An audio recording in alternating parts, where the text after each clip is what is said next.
Hello, hello, my friends. AmyR here with Prairie Paper and Ink. Welcome back to my face and my card making space. And I guess a trifold card. Yeah, trifold card. Using some of the newest Pretty Pink Posh release. Their June release just went up and it's super cute. A lot of variety.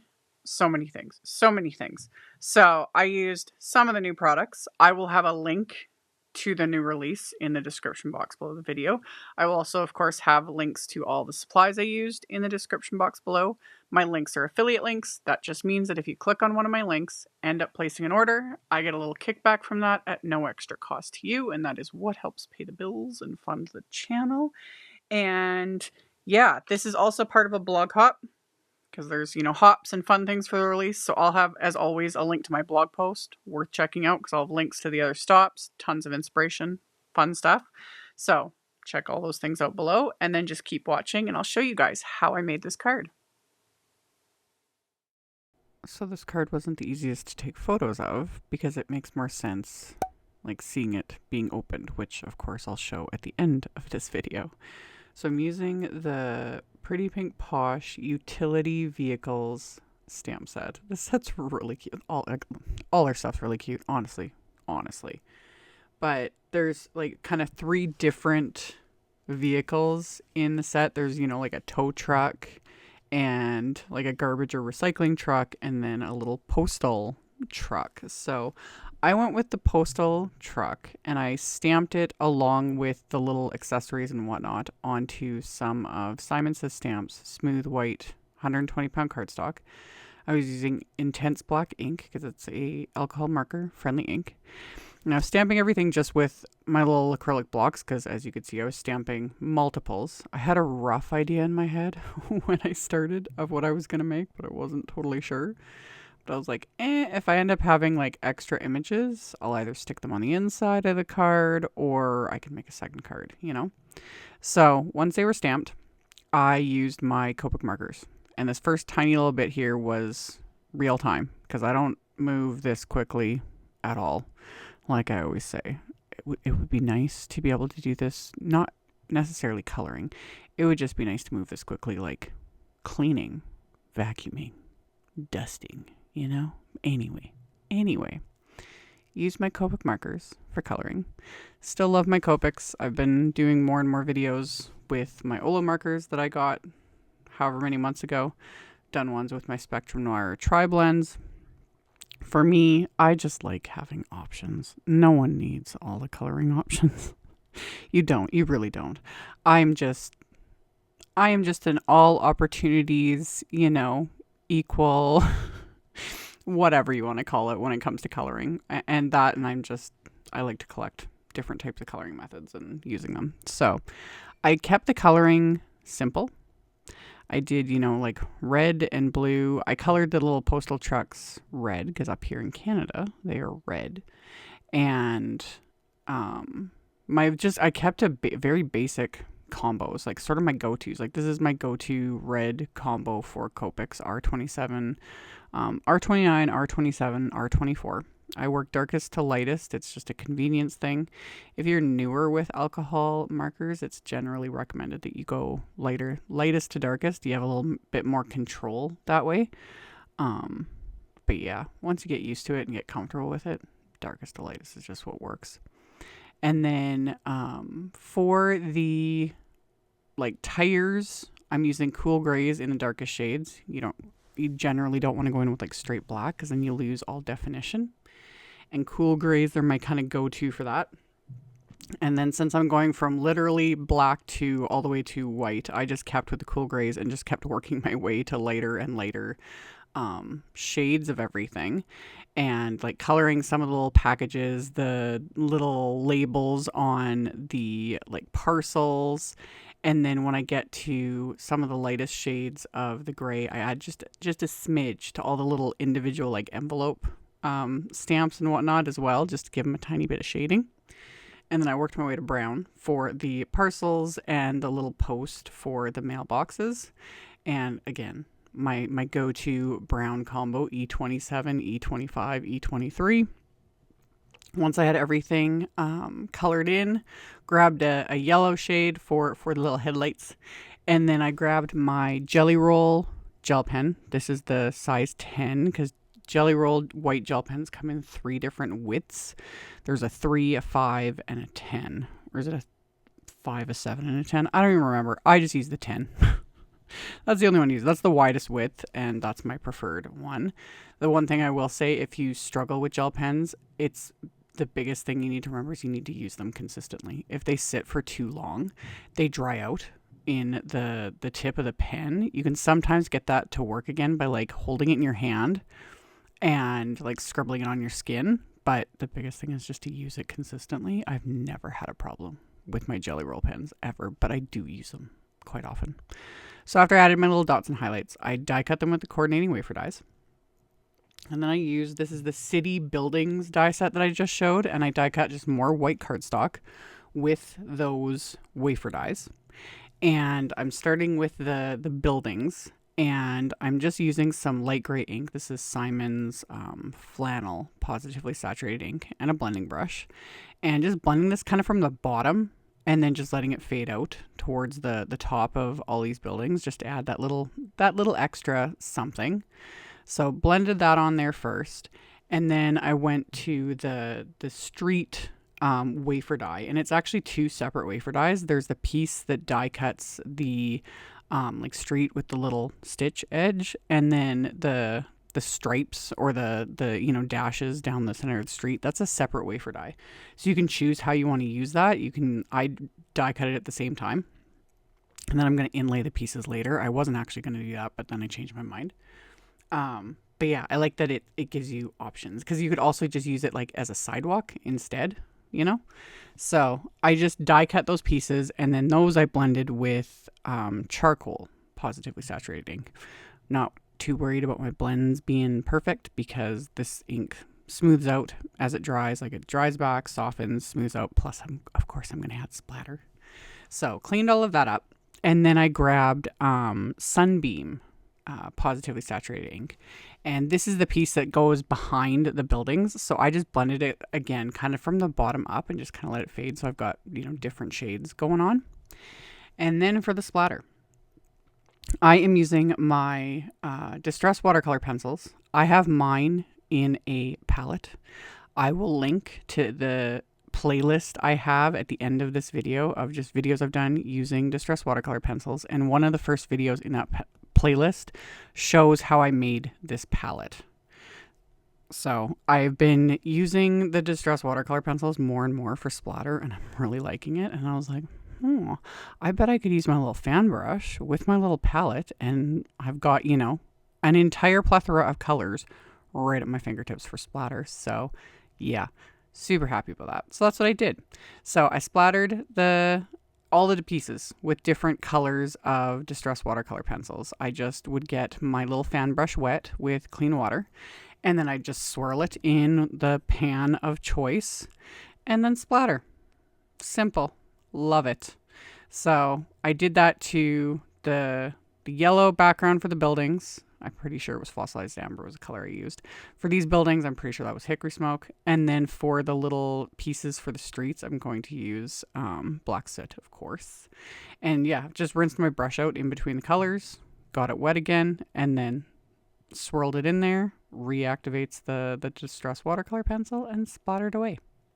So once I had all of these pieces covered in their bits of respective splatter, let everything dry, and this is when I decided to inlay. You could also just cut a piece of cardstock, like white cardstock, yellow cardstock would work too, and just adhere it behind. That would work. But I decided to inlay because I still had all the pieces, thankfully. Usually I've already tossed them by this point, but they were still sitting there, and I was like, wait a minute, it's going to be quick and easy. So I just put a piece of tape behind the opening, and then added a little bit of glue just to make sure things are gonna stay in place in the long term. And then I just picked up the little die cut pieces with my embellishment wand and pressed them into place. Super simple. And yeah, you could also do it yellow, but since they were sitting here and they were still white, I was like, that's what I'm going with. So once I got those inlaid, I just showed one on screen, and then I just kept doing it for the other two pieces. This was like super quick and easy to do. So then I've got those all done, and then I just need to adhere the buildings on top of their window background, I guess. So same thing, just put adhesive on the back of this and then lined up the pieces together. And then I've got my little city buildings ready to go for this card. So once I've got all of that adhered, my card base is going to be a top folding A2 white note card, so 4 1/4 by 5 1/2. And I'm working on top of just some grid paper, because usually you guys see, I do all my ink blending just like on my glasswork surface, easy peasy, whatever. I purposely went with my grid paper, scratch paper would work too, anything, just to keep me from getting ink on the inside of the card. That's it. Since I was working directly on the card base, I get asked that a lot too, like, why don't you just do XYZ on the card base instead of a separate piece of cardstock that you then adhere to the card base? 99% of the time, it's because I end up getting like schmutz everywhere. Fingerprints, smears, whatever. So I did the blending on top of that cardstock to keep me from getting smears of ink on the inside of the card. So I blended Simon's Surf ink on the card front, splattered it with some Distress watercolor pencil, set that aside. And then I'm using the fancy card wafer die set. There's actually 3 big wafer dies in this set, along with like kind of label type dies. And you can kind of choose how you want to do this. You could almost do like an accordion style card front. I decided to go with just 2 of the pieces and make it a trifold. So I die cut 2 pieces of white cardstock with the smallest and the medium sized die from that set. And then I took some Post-it tape and masked right where the fold is, because the wafer die also does like a piercing detail that's going to create the fold. So I masked that off so the fold will stay white, because that's going to go on the back of the card. And then I just blended Perfection Positively Saturated ink onto these pieces. And I'm going to do splatter on those as well, of course, so that everything's matchy-matchy. So once I was done the ink blending, I'm going to put those into my splat box here. And that scrap of paper is just kind of, again, to kind of prevent schmutz. My splat box, it's to the point I'm very close to where I need to replace it after, what has it been, 6 years? 7, like many years. There's so much buildup in it that it's just starting to transfer just as is. It's kind of gross, really. But I will keep using it till the bitter end. Anyway, what I should have done before I started adhering anything, I should have trimmed the card base down a little bit ahead of time. I didn't think of it though till after I got this adhered into place. And the reason why I'm saying that is when I adhere those 2 flaps from the fancy card die set onto the card base, it's going to make the card a little bit wider, which is fine. But then that's too wide to fit properly in an A2 size envelope. So again, you could just use a larger envelope, hand deliver it, whatever. But what I would normally do is just trim down the card base a tiny bit, like take like an 1/8, a 1/16 of an inch off, not much. And it's easier to do that before adhering these pieces, because I had to kind of reef on my paper trimmer. It's fine. It looks a little weird. I kept this in because this is Simon's 120-pound cardstock, and there's multiple layers of it. And my guillotine trimmer will cut through it. I don't want to like fully reef on it. So I just tap it with the palm of my hand to get it to cut through all those layers of cardstock. It takes a few tries, but it works. So I was able to trim off, again, just a smidge, just to make this card a little bit narrower. So once I got that trimmed off the tiny little bit left over with my scissors. Then I'm going to adhere these flaps. And the flaps I'm going to adhere to the very back of the card so that you cannot open the card until you open the flaps. You could also adhere the flaps to the inside front of the card, but because I thought about doing that, but then it just kind of defeats the purpose of needing to open the flaps, because then you would still have to like lift the card front and it's all there. It makes more sense when I show the card at the end, but that's how I decided to do it. But before I adhere them, I wanted to adhere the streets to the front first. So I just adhered that to the bottom of each of these flaps, again, just using my craft tacky glue. So got that adhered into place and just kind of lined that up right with the fold of the panel. And then I'm going to adhere these to the back of the card base. And again, I'm going to just use a little bit of liquid glue. You could also use like red line adhesive or score tape. That would work great too. But I'm comfortable with liquid glue. You just have to make sure not to use too much, because if you use too much glue, it's going to ooze out and like basically glue your card shut, and that would suck. So once I got those adhered into place, I then decided, because again, it's always hindsight. Like I said, I had a rough idea of what I was doing. I decided to add a sentiment to that one flap. So I put this in my Misty because I was like, we'll see if I can get this stamped, you know. And it helps because then I could stamp it twice. So I stamped the little trucking by to say hi sentiment. I thought that was so cute. So stamp that on there. And then I got to adding all of the little elements that I colored at the beginning to this card. So I just went and adhered them all over the place onto this to create, it's creating a scene really. So got the little mailboxes and the parcels and whatnot just adhered to the flaps, and then adhered some onto the card front itself as well. And then the second little mail truck, I'm gonna adhere to the inside of the card. So got everything adhered first to the outside, and then on the inside of the card, I'm going to adhere the mail truck and some of the individual envelopes. I ended up deciding to adhere them as if like they're, you know, flying all over the place, which I was like, that's not a good that's not a good thing. I don't want my mail to be lost. You know, the cards I sent out. I've talked about this before. Sometimes I build like random little stories in my head sometimes when I'm making cards, and that's what I was doing. And I was like, oh, this is not good form, but it's cute on a card. But yeah, so I did the same thing on the inside. I adhered the little truck and then some of the little envelopes, and then the last remaining envelope that was like thwarting me and didn't want me to pick it up, I adhered that, and that finished off the card. And now you guys can see how I like envisioned this to work.